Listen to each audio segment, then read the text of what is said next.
Welcome everyone to this Sunday morning service here at Salt and Light Christian Church. The story that I will be telling you all today is about a man named Thomas Keim. He was the author of the hymn, "Praise God from whom all blessings flow." And so he was born in 1637. And he was born in the outskirts of London. And unfortunately, his parents passed away when he was quite young. And so he was sent to live with his half-sister and her husband. And when he was a young man, they enrolled him in Winchester College, a renowned boys' school.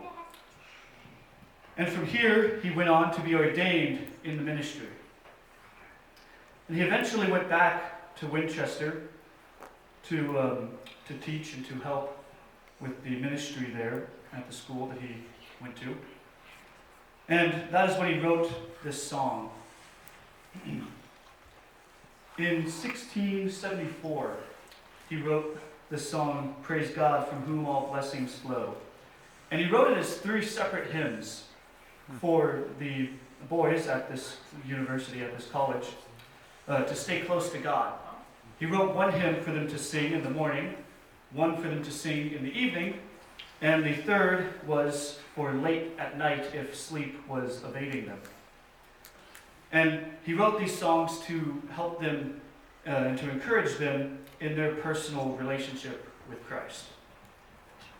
And so this was kind of controversial at the time too, because he, in public, the hymns that were sung to worship God were all from the Psalms, the book of Psalms. And it wasn't really, there weren't really any modern hymns or songs that were used to worship God. It was kind of looked down upon. And so this was a little controversial for him to do. And he recommended to these young men that he gave the songs to, he recommended that they use these songs in private for their own relationship with God. However, we obviously can see that these songs ended up becoming quite popular. And they became kind of formed as we know them today into one hymn. And so we see that Thomas Keim was very, very adamant about the personal relationship with Christ. Later in his life, he became basically the personal pastor for the King of England. And this was quite difficult for him because this king at the time fancied many mistresses. In fact, there was one story where the king tried to lodge one of his mistresses in the chapel. And Thomas was not having any of that. He refused it, saying, "Not for the king's entire kingdom." And the king obviously wasn't very happy with that. But another time, for another king, by this time in Thomas's life,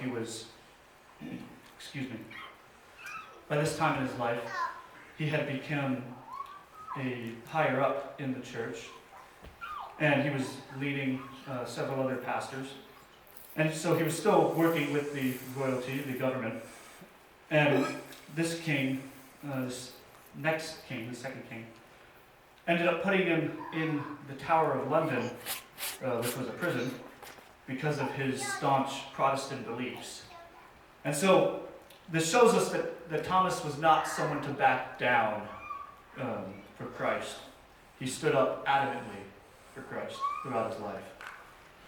After this imprisonment, however, he retired from his public service to the crown, and he ended up passing away in the year 1711. But we see from his hymns that he wrote how much he truly loved God and how much he desired to see other people come to that same love for God. So thank you. Let's bring the music.